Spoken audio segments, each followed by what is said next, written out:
What's good, Phoundation family? My name is Clark III, and the brand is Phoundation Realty. I'm a licensed realtor with United Real Estate Richmond, and this is my very first installment of monthly market updates. Each month, I'll take you behind the scenes of the CVR MLS, where I'll bring to you updated statistics on your market. The format of my videos will be this month, last month, and last year's statistics. So in this video, we're going to talk about November 2021 stats, October 2021 stats, and November 2020 stats. So let's get right into it. Our first category is median sales price. In November 2021, we saw the median sales price of homes was $320,000. So actually went up a whopping 10.3% from last year, where we saw in November 2020 it was $290,000, and it went up $1,000 from last month, where it was $319,000. Next, we have new listings. This month we had 1,782 new listings, and last year we had 1,834 new listings. October 2021, we actually saw 2,273 new listings. So as you can see, the numbers are not only down from last month, but they're down from last year as well. I think the large leaps between October to November is credit to what I like to call the holiday slump.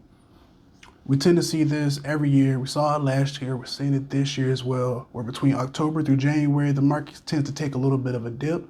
I like to think this is because people are thinking about their families. They're not really thinking about, let's buy a new home, pretty comfortable in their situations. You're taking time to be thankful for what you do have and trying to provide for the ones that you love.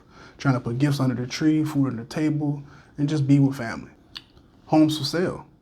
The amount of homes for sale in November 2021 was 1,829. Opposed to last year, it was 2,627. And last month, it was 2,330. So what does that mean? Homes go fast. And I got two categories coming right up for you to show you just how fast they go. The amount of pending sales we have for this month was 2,015. Opposed to last year, it was down, where it was 1,889. And last month, it was up, where it was 2,194. This month, we had 2,128 closed sales, while last year we had 1,986, and last month we had 2,127 closed deals. I don't know about y'all if y'all caught that, but it was only one difference between October and November in the amount of closed sales. So I just want to say, one person could truly make a difference. Shout out to that realtor who went out and said, slice this turkey, skip the Black Friday shopping, and go make sure my client is going to be in the home by Christmas. You get a gold star. Next, we have days on the market. This month was actually equal to last month, where homes typically spent a week on the market. Last year, we saw homes spending 6 days on the market in November 2020. The reason I find this interesting is because the market was slower last year than what it is this year. However, the amount of days homes spent on the market last year compared to this year was a day less. You have to remember that it says the median, not the average, so that could play a part of the statistics. The next stat we have is the median percent of the last list price. So pretty much what this stat is if you're my client, I'm your agent, we sit down, see your home, you got a beautiful home, I do a CMA of your home, and we sit down and we decide that your home is worth $300,000. And you're like, okay, I think we can sell it for $300,000. Like that's a fair price. It's worth $300,000. Let's go ahead and list it at $300,000.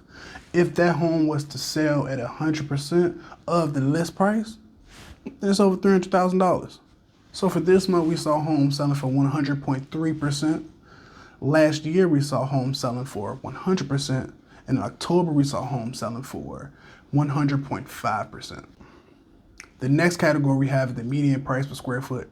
In November, it was $176, which was up $3 from last month, where we saw it at $173. And it was way up from last year, where it was at $158 per square foot. Our next category is dollar volume of closed sales. This category is the sum of single family, townhome, and condos that all sold.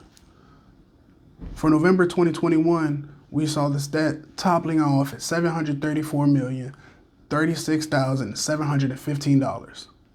Last year, we saw $652,406,070. And last month, it was up to $757,485,602. So what does this mean? This means that people aren't overpaying as much anymore. Throughout this year, we saw people putting offers on home sight unseen or spending $10,000 to $20,000 above asking price. And sellers, happy. I mean, who wouldn't be happy if you're trying to sell? But buyers, you know, it was pretty competitive if you were a buyer, especially a first-time home buyer, or you were somebody who didn't just have extra assets to throw in if you couldn't get in at the top of your budget. The next category we have is shows depending. This is the amount of times the home was shown before it actually was pitted to sell. This month we saw it at 12. Last year we saw 10, and last month we saw 10 as well. And our last category we have is shows per listing. This is the amount of times that if you listed your home, it was actually shown before your home actually sold. This month we saw 8.3. In October we saw 6.8, and we saw the same exact amount in November 2020 at 6.8. So that's all for me. Hold on, let me double check. Yep, I'm all out of stats. So thank y'all so much for clicking on this video today. Hope you really learned something as well. Don't forget, like, subscribe. That'll help me out a whole lot, and I greatly appreciate that. Also, if you know anybody who's looking to buy or sell a home, please send this video to them. Send them my way. I'd be gladly to help. Be putting out much more informational content for first-time home buyers, sellers, investors, and just for lovers of real estate. And it's not all going to be educational videos. Some's going to be a little fun too. We'll do some peeks into the city, some community service, some design tips, and much more. So stay tuned. Peace.